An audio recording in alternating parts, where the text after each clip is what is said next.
G'day North Queensland, Mark here. Today I'm with Jeanie, one of our biggest supporters. She's been kind enough to donate every month. You should be as awesome as her and do so yourself. But that's not what we're here for today. Today we are introducing the new, what shall we call this? The public address? It's like promoting or letting people know what activities are going on out there, because we often have activities and people go, we didn't hear about it. So that was kind of your brainstorm, wasn't it? That maybe if we just put it out there, more people might become aware of it. So the more avenues and platforms we have to share this stuff. Name for it though. We can think on a name what we're going to call it. Well, maybe you, the viewer, can give us an idea. What should we call this wonderful weekly update? Maybe 1 or 2 weeks. We're not sure if it'll be every week that I'll be down here, but yeah. Because sometimes we have things continuing over and there may not be new things going, but yeah. So, for those who don't know, Jeanie's one of the amazing people behind the scenes who helps set a lot of these things up. So, I figured who better to talk to than, one of the main organisers. So that's enough babble from me. Jeanie, what's coming up in this next week or two as far as events go in Townsville? Well, I thought I might just let you know what we've got, what type of platforms and that we've got too. I've made a little list, so sorry if I read some of it, but we're called the Townsville Waking Group. So we have a Telegram page, which is a good avenue for people to share information and things on there. It is a private group, so if people want to go onto that, we just, for confidentiality and things like that, we've made it private, but we will share our Proton Mail email address that people can just contact us, leave a phone number, and I'll send that link through for that one. So that's the Townsville Waking Group Telegram page. We also have a Townsville Common Law Assembly. And between those two groups, that's kind of covers a lot of the areas that we try to get information out. So the Common Law group is a public page. So they can just go on and go Townsville Common Law Assembly, I think it's called. And they should have a link there that they'll find it. Right here. Yeah. And we run action group meetings every week, and that's just, it's open to all the community, and it's just trying to get people in, and like the name says, it's just trying to work out how we're going to promote a little bit more information out there, because that's kind of what we are. It's about informing people, trying to let them know what activities we've got on, but also sharing information, because we're a bit censored, or people are a bit censored in what they can find, and sometimes our members share articles that we wouldn't know about. So it's a really good platform to use our platforms and then come to the meetings as well. So the meetings are held every Thursday, 5 p.m, and they're at a private residence, but it's 90 Palmerston Street.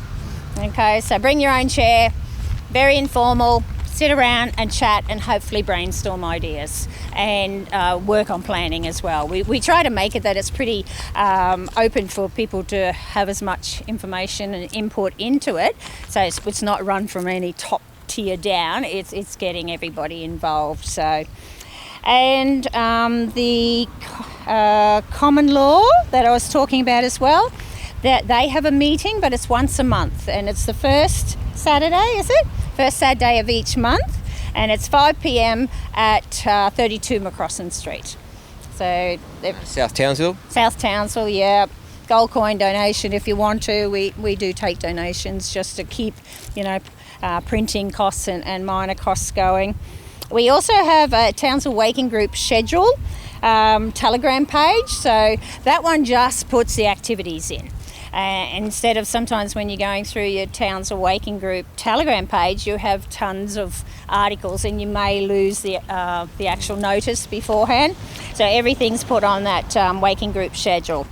And again, that one is actually a public group, so they should be able to find that. But you're going to put some of these links underneath. Up on the screen right here. Yep. All right. And then where we are today, excuse me, is the stand in the park. So this was started right at the beginning of probably 2020 by somebody else, not myself. And it's just a very casual, come and meet, greet, talk to each other, just a safe place to come. We try not to make it too political, but people are free to talk to whatever they want to. Yeah. Sorry? Yeah, so the stand in the park is every Sunday morning, 10 a.m.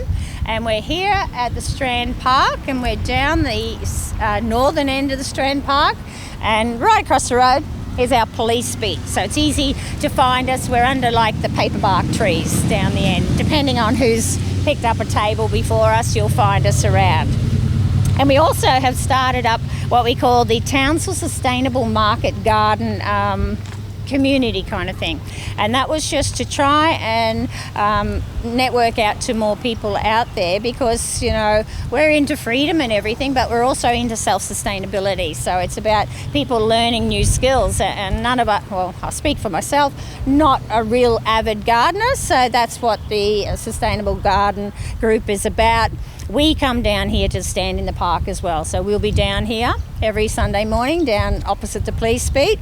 And we also have a Telegram page on that one. And we have a Facebook group. So in there we share tips and ideas on, you know, how to, just gardening tips really, natural fertilisers, natural pesticides, using like your banana skins to make fertilisers for your garden and things like that. So we're sharing all those articles on those pages.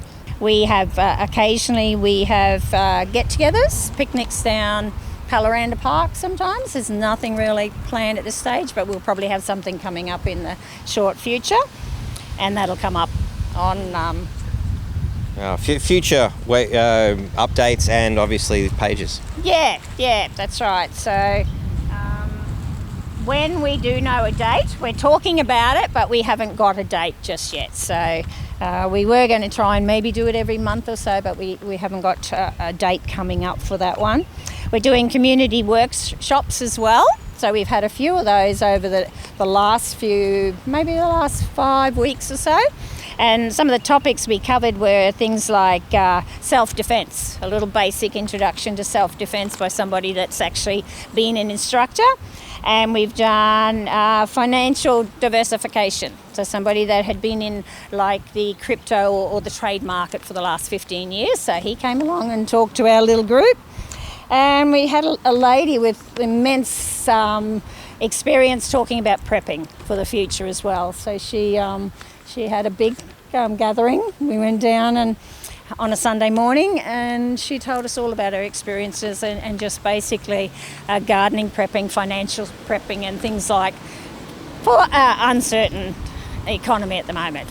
We haven't got any extra activities planned at the moment. We did have one really big one going last week. People may have heard about it, Dr. William Bay.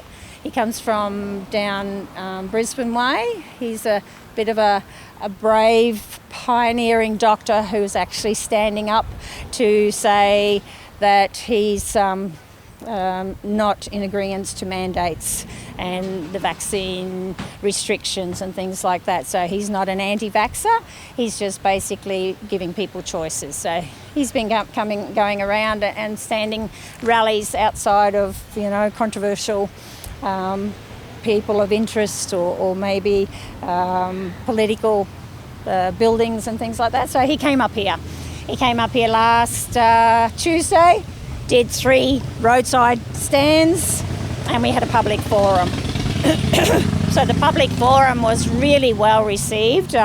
We had 90 people that came to watch him talk, and he was very enlightening and very inspirational, actually, that he was so brave. So he is actually putting his career on the line.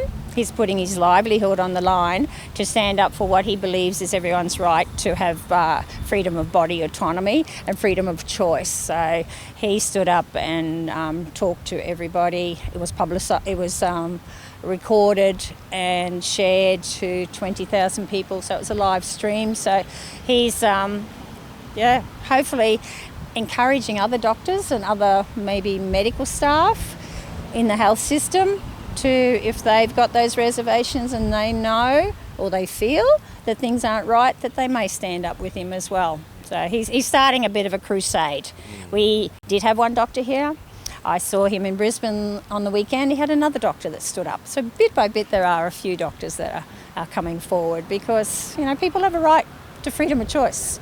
and freedom, to not take an experimental vaccination if you're not sure of the long-term effects. And we'll have that more on that story. I did film that myself. Yeah. But then that's all the updates we've got so far, I believe. Kind of coming from that, the thing that we're encouraging our members to do, we talked a lot about it on the last meeting that we had on Thursday, is to follow up, because when Dr. Bay came, he went to each of our state politicians' offices and none of them would talk to us. None of them came out. And his protest there was about the extended state of emergency in Queensland that was really quietly just brought through the Parliament without too much exposure. So he just wants to make people accountable that these politicians didn't stand up for our democracy and our freedom of choice. They allowed this extension of the state of emergency. We've had now 900 days of state of emergency in Queensland, and that's what he's challenging. And there's also a new bill that's come out. I can't remember the full name of it, but it's an amended Practitioners Regulation Bill that is going to take away a lot of the doctor-patient relationship ability for doctors to speak freely to their patients. It's going to, so that's what he was trying to get the message out about, the extended state of emergency and this new bill coming through. So what we're encouraging our members to do is to write to the politicians and, do your research on those bills. We can even put the links to the Act and that, and to look at it, read it, and just see how dangerous that is for medical freedom. And that's what he's concerned about. So if we can write to our politicians, and we're also going to send a letter out to each of the doctors, because we're not sure if the information got out about him being here last time. So he's going to give us a letter. We're going to send a letter, and we're going to try and get it out to each of the doctors in Townsville. So that's our project at the moment, working on that, sharing that information and getting it out there. And if anybody wants more information on that, obviously come to the events that we've just spoken about. Thank you very much for all this, Jeanie. Much appreciated. We'll be back again next fortnight with another update. Thank you all very much for listening. If you want to be a super supporter like Jeanie here, please check out this link down in the descriptions and throw us a couple of bucks. I'd like to eat as well. It does help. Thank you very much. Till next time.